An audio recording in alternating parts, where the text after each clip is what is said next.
सीताराम। एक बार आज हम फिर से पुनः हैं मां मंदाकिनी तट चित्रकूट में, और इस जगह का नाम चक्की घाट है। और हम आज विजय रामदास जी महाराज जी के दर्शन को आए हैं। तो आप भी आइए, हम कहना चाहते हैं अपने दुनिया भर के दर्शकों से।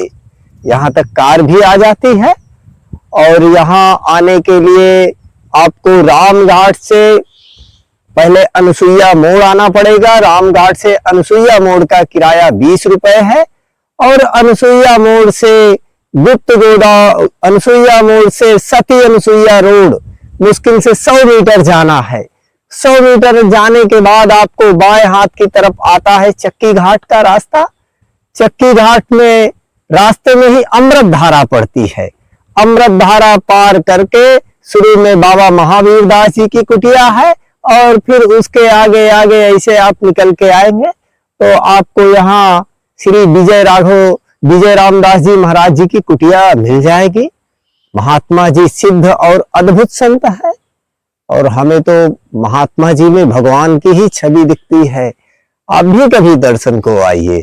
और यहाँ तक कार भी आ जाती है, और रामघाट से यहाँ तक आने का किराया मात्र 20 रुपए है। और अगर आप ऑटो बुक करके आते हैं तो मात्र 150 रुपए अधिकतम देना है। पहले तो 100 रुपए होना चाहिए। तो अभी हम महाराज जी की कुटिया आपको ले चल रहे हैं, आप हमारे साथ बने रहे। ऐसा कुछ मां मंदाकिनी तट का दृश्य है, और एकदम बिल्कुल शांत वातावरण। और आज हमें दो भैया जी बिहार के सीवान जिले के रहने वाले चित्रकूट में इस समय निवास कर रहे हैं। अब हम चल रहे हैं तो आपको महात्मा जी की कुटिया के दर्शन करवाते हैं। आप देख लो, ऐसा कुछ दृश्य है। मंदाकिनी तट से हम महाराज जी की कुटिया के नजदीक पहुंच चुके हैं। आप देख लीजिए, देखिए कितना विशाल वट का वृक्ष है। तो महाराज जी की कुटिया हमें दिख गई, और देखिए यहाँ तक कार हमारी खड़ी है, कार आ जाती है, और कितना विशाल वट का वृक्ष है। देखिए कितनी जटाएं निकली हुई हैं। ये बहुत पुराना, हजारों वर्ष पुराना वट का वृक्ष है। आप देख लो, हमारे सरदार साहब बर्तन महाराज जी के हटा यहाँ रख रहे हैं, तख्त के ऊपर हटाकर।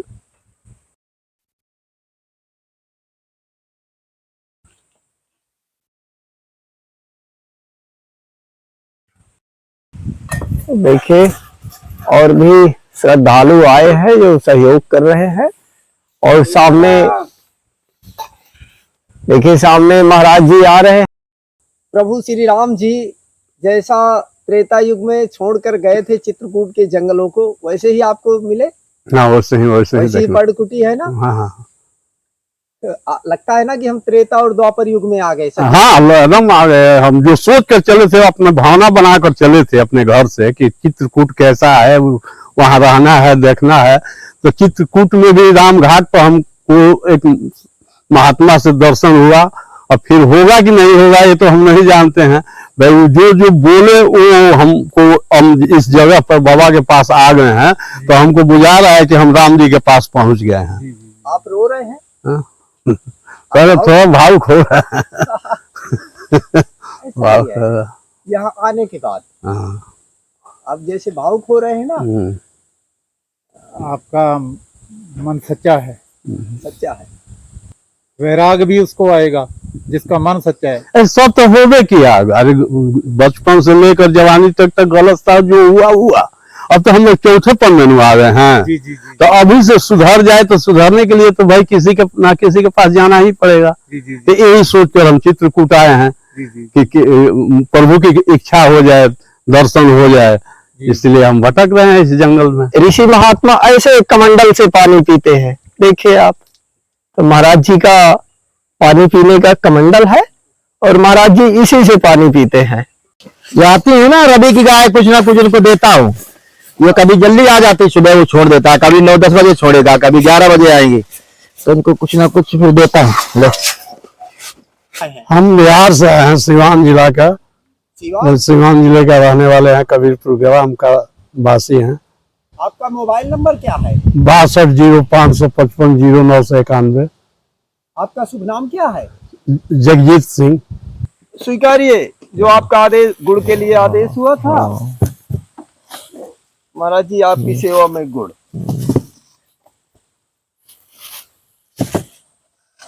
महाराज जी आपकी सेवा में गुड़ है, क्योंकि महात्मा आते रहते हैं ना। हाँ वो पानी पीने के गुड़ लिए। का है नहीं तो और महाराज जी ये तेल। हाँ ठीक है। और महाराज जी आपने इतना ही मंगाया? हाँ इतना ही मंगाया। और कुछ चाहिए? नहीं और कुछ नहीं, बस और इतना महाराज जी हाँ। ये द्रव्य भी। हाँ राम जी ऐसा है ना, परमात्मा का तो रूप सभी है ना कमले से। रामायण में जैसे लिखा है कि सिया राम में सब जग, और शास्त्रों में शिव पुराण में लिखा है कि ये ईश्वर सर्वभूतमय है। अब ईश्वर सर्वभूतमय में है, पर अपने को ज्ञान नहीं है तो दिखेगा नहीं ना। अपने को ज्ञान नहीं है तो उसका अनुभव नहीं होगा, और ज्ञान है तो वो समझ जाएगा कि परमात्मा, शास्त्र कह रहा है कि परमात्मा सर्वभूतमय है, तो परमात्मा ज्ञान है तो भी वो सर्वभूतमय है, और नहीं ज्ञान है तो भी सर्वभूतमय है।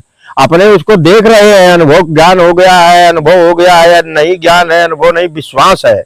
तो विश्वास के द्वारा वो मतलब जो है ना, देख रहा है कि परमात्मा सर्वभूतमय है, तो भी देख रहा है तो भी, और उसको ज्ञान भी नहीं है, विश्वास भी नहीं है, अनुभव भी नहीं है, तीनों नहीं है, तो भी वो है परमात्मा। वो जो जहां है वो तो रहेगा ही, पहले से है, सृष्टि की रचना से है।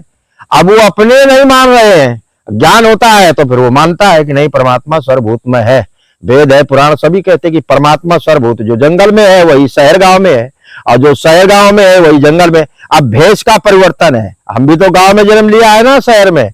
अब यहाँ बाबा पहले पैंट बुस्केट पजामा पहनते थे, अब यहाँ पैंट बुस्केट पजामा पहन नहीं सकते, शरीर वही है, खून मांस और सब शरीर पूरा वही, आत्मा वही है, तो भेष बदल गया है। अब वो पैंट पहन ले तो बाबा ही नहीं है, पजामा पहन ले तो बाबा नहीं, क्यों? हमारा भेष दूसरा है ना, गुरु ने दिया है। तो कहने का मतलब वो गांव में जो शहर में है कमलेश, वही जंगल में है, पहाड़ों में है। अब उसको समझने वाली बात है, ज्ञान है तो समझ जाएगा, नहीं ज्ञान है तो वो बकते रहो, पुराण पढ़ते रहो, समझ में आएगा नहीं। उसके मृत्यु हो जाएगी, भले 100 वर्ष की जिंदगी है या 1000 वर्ष की है या 1 साल की, समझ में नहीं आएगा मरने के बाद तक। वो समझने वाला है तो वो थोड़े समय में समझ जाता है, अनुभव के द्वारा या ज्ञान के द्वारा या विश्वास के द्वारा। 12 ज्योतिर्लिंग है, अब वो 12 ज्योतिर्लिंग में जाओ कहीं भी, कोई भी ज्योतिर्लिंग के पास में, तो वो बोलेगा थोड़ा भोलेनाथ।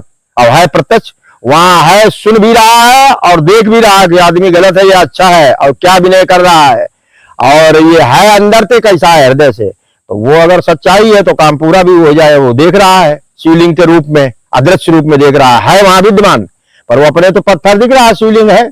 विश्वास कर लिया तो वो काम पूरा होगा, नहीं विश्वास किया तो कुछ नहीं है। वृंदावन में गोवर्धन है, अब वो पहाड़ दिखता है, उसका रूप तो नहीं दिख रहा है। बहुत लोग है जो ज्ञान है तो पहाड़ के रूप में देख रहा है विश्वास के द्वारा कि नहीं परमात्मा इस रूप में है। जितनी गंगाएं हैं धरती पर, अपने अयोध्या की और वृंदावन की और चित्रकूट की, हरिद्वार की, वो जल के रूप में माता है। तो उसको ज्ञान है तो जल के रूप में समझ जाएगा वो कि माता जल के रूप में है वही। वो जल के रूप में निजी अपने रूप में प्रकट हो तो भी वही है, और जल के रूप में इस समय है वही है, खाली भेष बदला है। इस समय वो जल के रूप में है, और उस समय मतलब शरीर जैसे औरतों का होता है संसार में, उस तरह से प्रकट होती है वही। अंतर नहीं है जल के रूप में, चाहे हरिद्वार की गंगा मानो, चाहे वो वृंदावन की गंगा मानो, और चाहे वो अयोध्या की गंगा मानो, चाहे ये चित्रकूट में मंदाकिनी, वो भेष बदले है खाली। इस समय जल के रूप में है, अब उस समय वो अपने रूप में होते, जैसे ये संसार की लड़कियां और स्त्रियां होती, उस रूप में प्रकट होती है। अंतर कुछ नहीं है। और उसको ज्ञान है, विश्वास है तो वो मान लेगा। ज्ञान भी नहीं है और विश्वास भी नहीं करता है, तब तो उसके लिए जल है, गंदा करेगा, आगे मुतेगा, गंदा करेगा, मानेगा नहीं। और मानता है तो बहुत जगह हरिद्वार में पूजा होती गंगा की, शाम को देखो तो हजारों जगह पूजा हो रही गंगा की, क्योंकि वो मान रहा है गंगा का रूप माता स्वयं सात छात्र है। वो तो सात छात्र है, माने तो भी है सात छात्र, और ना माने तो भी सात छात्र है। यदि उसने मान लिया तो उसको सफलता मिलेगी, कल्याण होगा, और नहीं माना तो सीधा गलत। माता पिता संतान के लिए गुरु होते हैं, जन्म वही देते हैं ना, तो गुरु है। और गुरु की उपाधि क्या दी गई? गुरु ब्रह्मा, गुरु विष्णु, गुरु शिव। और इन तीनों से बड़े पर, यानी परमाने होता है ऊपर, ये तीनों से ऊपर है, उसका नाम पर ब्रह्म। तो कहा गया गुरु ब्रह्मा, गुरु विष्णु और गुरु शिव और गुरु साक्षात पर ब्रह्म। गुरु के आगे फिर कोई श्रेणी नहीं है, बस वही तक है ब्रह्म की मतलब लीला, और ब्रह्म वही तक उसकी है मतलब हद, वहां फिर आगे से हद नहीं है। तो गुरु वो तीनों है, तो माता पिता गुरु होते हैं संतान के लिए। यदि संतान ने मान लिया कि हमारे माता पिता भगवान है, तो उसकी सफलता अनिवार्य है, निश्चित है, मिलेगी। और माना कि ये तो जन्म दिया माता पिता भगवान नहीं होते हैं, तो फिर सीधा गलत। नहीं, माता पिता है भगवान, जो है ना, गुरु भी है और भगवान भी है माता पिता, चाहे वो भिखारी के माता पिता हो, चाहे प्रजा के हो, चाहे इंद्र है, अग्नि वरुण देवताओं के माता पिता हो, वो भगवान है और गुरु भी है, दोनों उन पर लागू होता है। पर संतान मान नहीं रहा है ना, वो माता पिता तक मान रहा है कि माता है जन्म दिया है, पिता है जन्म दिया है, और ये मान ले कि ये भगवान भी है, गुरु भी है, जन्म दिया है, तो उसका सब न जंगल में जाने की जरूरत है, ना पहाड़ों गुफाओं में जाने की जरूरत है, ना कहीं, ना कैलाश जाने की। कैलाश वाला खुद उसके पास में आएगा घर में, और वैकुंठ वाला भी आएगा, गोलोक वाला भी आएगा, आया है धरती पर कितने बार और आता रहेगा। वो माता पिता तो मान रहा था विट्ठल महाराष्ट्र में, स्वयं परमात्मा आया वैकुंठ से, अपना रूप दिखाया और फिर मांगा तुम्हारी इच्छा मांगो, बोले तुम यही रहो, फट वही पत्थर के रूप में बन गया। जैसे भगवान शिव 12 ज्योतिर्लिंग में किसी ने तपस्या की, गए, बोले वरदान मांगो तुम्हारी तपस्या पूरी हो गई, बोले यही रहो, तो फट 12 ज्योतिर्लिंग के उसी क्षण 12 लिंग के पत्थर के रूप में प्रकट हो गया। पत्थर के रूप में प्रकट हो गया तो भेष बदल लिया, पत्थर के रूप में है। और उस समय जब वरदान लेने को बोला तुम वरदान मांगो, तो अपने रूप में था, जैसे मानव का रूप होता, हाथ पैर थे, भेष बदल लिया। तो कहने का मतलब माता पिता को जिन्होंने माना है, तो उनके पास में भगवान स्वयं घर में चल के गया है। पर चल के जब गया है, जब परीक्षा लिया है, भले 1 मिनट के लिए लिया, 1 सेकंड के लिए, 1 घंटा के लिए, देखा कि बहुत दिन से ये अपने माता पिता को भगवान मान रहा है, या घर में दूसरा कोई पूजा पाठ कर रहा है और इसका पूजा पाठ करने का परीक्षा का समय हो चुका है और बहुत समय से कर रहा है, तो परीक्षा 1 सेकंड में भी ली जा सकती है और 1 घंटा में भी ली जा सकती है। परमात्मा की परीक्षा या माता पिता की परीक्षा, या 1 सेकंड में परीक्षा हो जाती है। परीक्षा लेने वाला किस तरह की परीक्षा ले रहा है, ये परीक्षा लेने वाले पर आधारित है, वो कैसी परीक्षा लेगा। 1 सेकंड में भी ले सकता है, 1 मिनट में भी ले सकता है, अब 1 घंटा में परीक्षा पूरी हो जाएगी। वर्षों की परीक्षा 1 घंटा में। अब वो परीक्षा किस तरह की ले रहा है, ये परीक्षा लेने पर आधारित है। परीक्षा देने वाला वो थोड़ा जानता है कि भगवान है, ये कैसी परीक्षा लेगा। कहने का मतलब विट्ठल जो है महाराष्ट्र में, बालक अपने माता पिता को भगवान मानता था, तो भगवान विष्णु ने बोला कि माता पिता को गुरु भी मान रहा है, भगवान भी मानता है और अनाथ बहुत समय से मान रहा है, तो इसकी अब परीक्षा लेना चाहिए। तो भगवान वो माता पिता की सेवा में लगा है, अंदर छोकरा लड़का मतलब, और माता पिता की सेवा कर रहा है, उनके हाथ पैर दबा रहा है, रोटी बनाना खिलाना, फिर अपने खाना पीना। अब भगवान विष्णु आए वैकुंठ से, बाहर से आवाज लगाई कि हम ब्रह्म हैं, भगवान है, विष्णु है और आए हैं तुम्हारे घर पर, हमारी सेवा करो। तो वो बालक अंदर से बोल रहा है कि देखो हम माता पिता की सेवा भी कर रहा, तुम 2 मिनट 5 मिनट बाहर खड़े रहो और फिर हम आऊंगा, तुम बोल रहे होगे हम वैकुंठ से आया विष्णु हैं, फिर आप जो बताओगे वो आपकी सेवा करेंगे। तो वो बाहर से आवाज आई, नहीं हम बोल दिया है पहले कि हम वैकुंठ से आए हैं, विष्णु हैं, तुम सेवा करो ना, श्राप दे रहे हैं। तो वो अंदर से आवाज आई, तुम श्राप दो, कुछ भी करो, हमारे माता पिता की जब सेवा पूरी हो जाएगी तब तुम्हारी सुनेंगे हम। तो ठीक है, हमें बैठने का तो ये हम दरवाजा पर खड़े थे, यहाँ बैठने का तो है तुम्हारे दरवाजा में। तो ईंटा उसने फेंका, ऐसा शास्त्र कह रहा है, ईंटा फेंका, बोले ईंटा पर बैठो, तुम वैकुंठ से आए हो चाहे कैलाश से आए हो, बाहर बैठो ईंटा, जो हमारे माता पिता की सेवा कर ले तब तुम्हारी सुनेंगे। अब वो भगवान तो खाली नाम मात्र का बोल रहे थे, बुढ़े ने बोला हम श्राप दे रहे हैं अगर हमारी सेवा नहीं कर रहे हो। तो परीक्षा हो गई इतने में, जब ये बोला, हम पहले बार बोला कि वैकुंठ से आए हम विष्णु हैं और हमारी सेवा करो, तो उसने बोला, अंदर से आवाज आई कि हम अपने माता पिता की सेवा कर रहा हूं और तुम 2-5 मिनट इंतजार करो हमारा, हम सेवा कर लेंगे, फिर आएंगे, तुम्हें रोटी खाना है, जो बात है बताना, वो बात तुम्हारी पूरी करेंगे और सेवा भी करेंगे, जो तुम्हारी सेवा मतलब तुम चाहते हो। पर अभी हम माता पिता की सेवा कर रहे हैं। तब दूसरी बार बाहर वाले ने बोला कि हम श्राप दे रहे हैं, हम विष्णु हैं, तुम्हें बोल दिया है और तुम बोल रहे हो कि माता पिता सेवा करने के बाद में आएंगे, तो हम श्राप दे रहे हैं। तो अंदर से आवाज आई, तुम श्राप दो, कुछ भी करो, हम आने वाले नहीं है। 2 मिनट 5 मिनट आधा घंटा जब तक माता पिता की सेवा कर रहे हैं, उसके बाद में तुम्हारी कोई बात सेवा नहीं स्वीकार करेंगे, सेवा नहीं करेंगे, खड़े रहो, पीटा फेंक दिया, बैठो, तुम्हारी मर्जी, खड़े रहो चाहे बैठो, हम माता पिता की सेवा करने के बाद में आएंगे। अब परीक्षा हो गई, इतने शब्द बोला कि श्राप दे रहे हैं, परीक्षा। अब शब्द बोलने में कितना मिनट लगा, 1 सेकंड मान लो या 1 मिनट या 1 घंटा लगा कि हम श्राप दे रहे हैं। यदि श्राप से भयभीत होकर के शब्द को सुन करके वो चला जाता कि विष्णु है, इन्होंने पहले बोल दिया है कि हम वैकुंठ से आए हैं, विष्णु है, सेवा करो, ये पहले बोल दिया उसने, जो आया है स्पष्ट बोल दिया हम कौन है, वो बोल दिया उसने। अंदर से आई हम सेवा नहीं करेंगे, श्राप दे रहे हैं। अब श्राप को सुन करके वो अगर चला जाता, फेल है, शब्द बोलने में देर नहीं लगती लगी है, परीक्षा 1 मिनट में हो गई। अगर शब्द को क्योंकि श्राप बोल दिया है कि हम वैकुंठ में विष्णु है आए, ये पहले स्पष्ट हो चुका है। अब श्राप वाली बात आ गई, तो श्राप दे रहे हैं, तो श्राप को सुन के कि विष्णु है ये वैकुंठ से आए हैं या नहीं है, बाहर से आवाज आ रही, देखे सही है कि गलत है, पर उसने सही गलत का कुछ नहीं, सीधा बोला तुम जो भी हो, विष्णु हो कोई भी हो, आवाज बाहर से आई है कि हम वैकुंठ से आए विष्णु है, हम माता पिता की सेवा करने के बाद नहीं आऊंगा, आधा घंटा लगे या 5 मिनट लगे, फिर तुम्हारी बात सुनूंगा, सेवा करूंगा। श्राप दे रहे हैं, नहीं गया, तुम पहले श्राप दे दो, पर हम माता पिता की सेवा करने के बाद। परीक्षा हो गई, श्राप शब्द से अगर उठ के चला जाता फेल, और श्राप शब्द को सुन करके भी बोला हम नहीं आने वाले, तुम्हें श्राप देना दे दो, हम माता पिता का 5 मिनट लगे, आधा घंटा लगे या 1 घंटा सेवा करने के बाद तुम्हारी सेवा करेंगे। परीक्षा हो गई इतने में, श्राप को सुन के जाता फेल, श्राप को सुन करके श्राप को भी मंजूर कर लिया पर गया नहीं माता पिता को छोड़ के, पर इतने में परीक्षा हो गई। अब शब्द बोलने में कितना देर लगा श्राप का, 1 मिनट मान लो या 1 सेकंड मान लो, तो वो परीक्षा में पास हो गया। भगवान समझ गए कि नहीं अभी आने वाला नहीं, हमने श्राप को बोल दिया। अंतिम शब्द, सृष्टि पर सबसे खतरनाक श्राप है।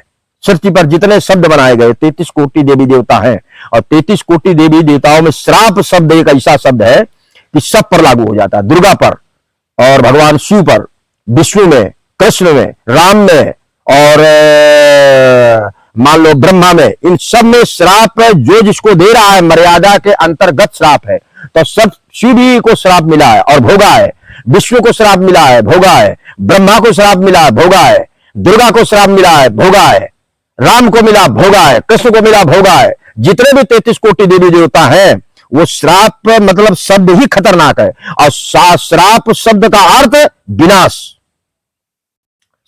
श्राप जो शब्द है ये खतरनाक, और दूसरे नंबर दूसरा अर्थ में खा लो विनाश, विनाश करने वाला मतलब शब्द है। शक्ति से भी परे है, दुर्गा स्वयं शक्ति है, पर शक्ति से भी परे दुर्गा पर खुद लागू हो जाता है श्राप शब्द। श्राप जो जिसको दे रहा श्राप, पर वो श्राप देने योग्य है या नहीं है, मर्यादा के अंदर है, मर्यादा के अंदर लागू होगा त्रिदेव पर, और शक्ति पर भी लागू हुआ है। तो कहने का मतलब श्राप को सुन लिया फिर भी नहीं गया वो पास। भगवान बैठ गए, आधा घंटा मिला, 5 मिनट लगा, सेवा की, देखा तो वहां स्वयं विष्णु खड़े हैं दरवाजा के बाहर, शंकर चक्र गदा पद्म लिए। बाबू उसने वो बोला भगवान बताओ क्या तुम्हारी सेवा करें, तो बोले हमें सेवा क्या, हम तो परीक्षा लेने के लिए आए थे, श्राप को सुन करके तुम माता पिता की सेवा छोड़ के चले जाते, फेल, मिलने वाला तुम्हें कुछ नहीं था हमारे द्वारा, और तुम श्राप को सुन करके भी माता पिता की सेवा करते रहे। मान लो 5 मिनट के बाद में हमारे पास में आए या आधा घंटा के बाद, पास, इतने में समझ गए थे पास हो तुम परीक्षा में, अब आए हो हमारे पास में, तुम्हारी क्या इच्छा है मांगो। बोले तुम यही रहो, हमारे माता पिता वृद्ध है, उनको दिखता नहीं, ठीक हो जाए। पल में उधर बोला भगवान विष्णु तथास्तु, ठीक, आंखों से देखने लगा, वो तरुण हो गए। फिर मांगा तुम यही रहो हमेशा के लिए, तथास्तु। वही पत्थर बने आज भी है, 12 ज्योतिर्लिंग बनाए नहीं गए, ये स्वयं शिव वहां पर गए हैं और स्वयं पत्थर के रूप में मांगने वाले ने यही मांगा तुम यही रहो। तो अब देने वाला जो आया है तो देने वाला वैसे ही करेगा, भगवान शिव हो या विष्णु हो, उसने उसकी तपस्या पूरी हो गई है। अब ईश्वर गया है उसके पास में कि तुम्हारी क्या इच्छा है बताओ, तो ईश्वर की अब नहीं चलेगी, अब मांगने वाले की चलेगी।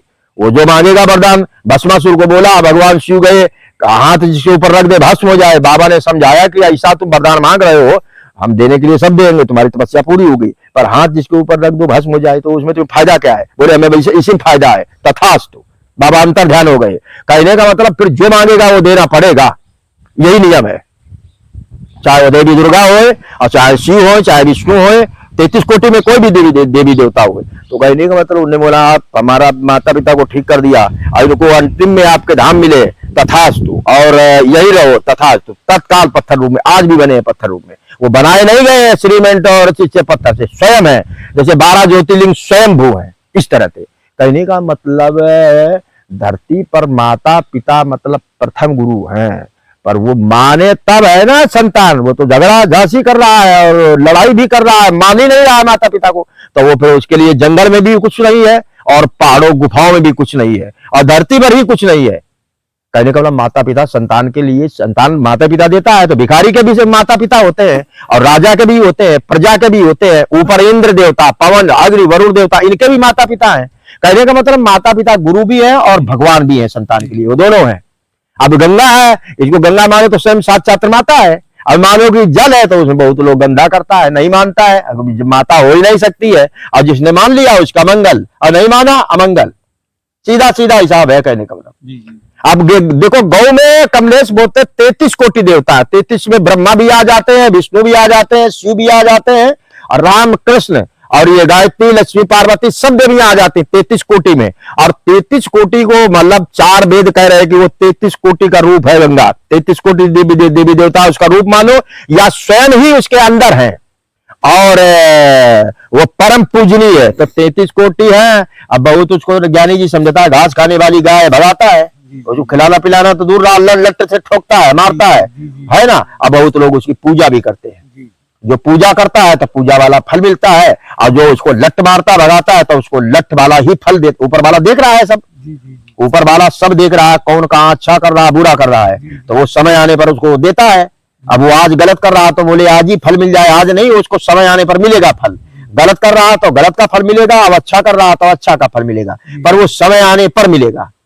समय आने पर हो सकता है 100 वर्ष के बाद में मिले, हो सकता है 50 वर्ष के बाद में मिले, और हो सकता है तत्काल भी दे दे।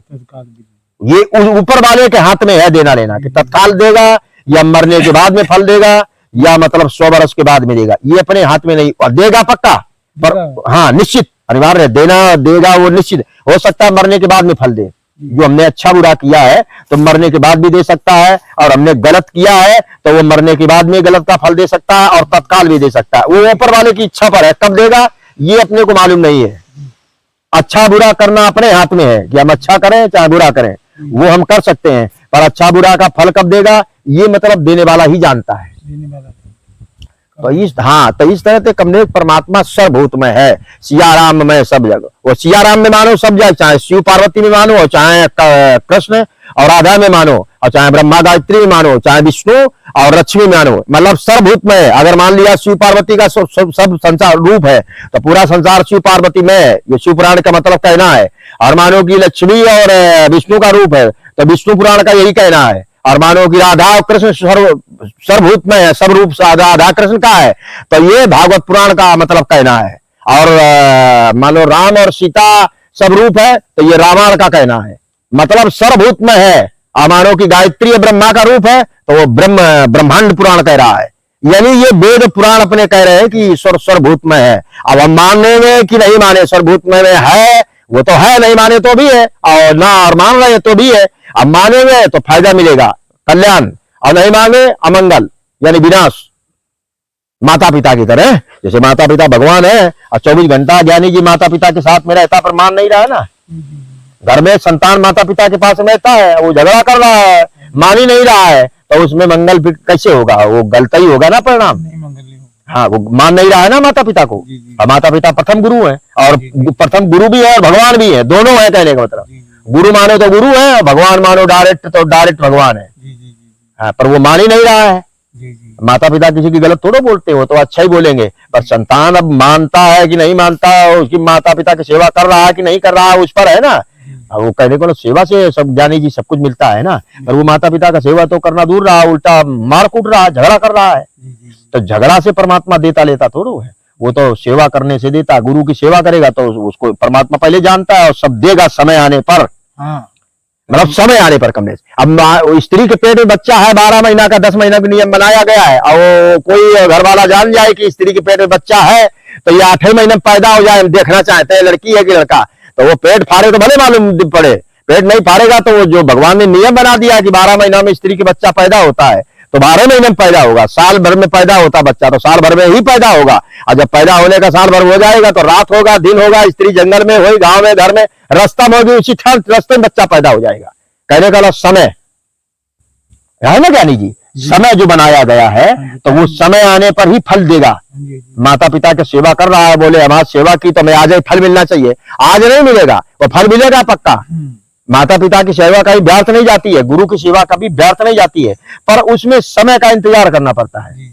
अब वो देने वाला हो सकता है मरने के बाद में दे फल उसका, पर देगा ये पक्का है। मरने के बाद दे, तत्काल दे, या बहुत समय के बाद में भी दे सकता है, जो भी हमने अच्छा बुरा किया है। ये अच्छा बुरा कमलेश उसके हाथ में है, ऊपर वाले की, कब देगा ये पता नहीं। हाँ, ये है कमलेश की परमात्मा सर्वभूत में है, वो गंगा है, तुलसी देखो तुलसी का महत्व कितना है, और ये गौ का है 33 कोटि देवी देवताओं का रूप है। भगवान शिव भी उसे अब बसेरा करते गौ के अंदर, और विष्णु भी बसेरा करते हैं। और मतलब अपने ब्राह्मण पूजनी माना गया ना धरती पर ब्राह्मण से भी परे बड़े बड़े यज्ञ कथा भागवत होता है तो गौ का गोबर मंगाते हैं और मूत्र, उसको जहां अमंगल है वहां जल इसका गौमूत्र छिड़क दिए, अमंगल उसी क्षण विनाश मतलब है उसका। परमात्मा के नियम के अंतर्गत विनाश अशुद्ध जगह शुद्ध उसी क्षण है जिसी समय उसका गौमूत्र छीटा गया। और गोबर से कथा भागवत होते हैं बड़े बड़े, तो उसका, और जबकि ब्राह्मण का ही डोल डाल शंका कर दे अच्छी जगह में तो उसको लट उठाएंगे। लट उठाएंगे कहने का मतलब ब्राह्मण पूजनीय है, भगवान का मतलब इष्ट है, भगवान भी पूजा करते हैं, पर ब्राह्मण से कोटि गुना परे गौ, और वो मानते अपने घास खाने वाली गौ है, तो फिर वो कुछ नहीं, उसके लिए घासे खाने वाली है। और मान लिए कि नहीं भाई गौ है, भले घास खाए चाहे जहर खाए, हमें उससे क्या लेना देना। मतलब शास्त्र कह रहा है कि गौ के अंदर 33 कोटि देवता है, तो हमारा काम है मानना, फायदा, इतने में फायदा मिल गई, और नहीं माना इतने में गलत हो गया।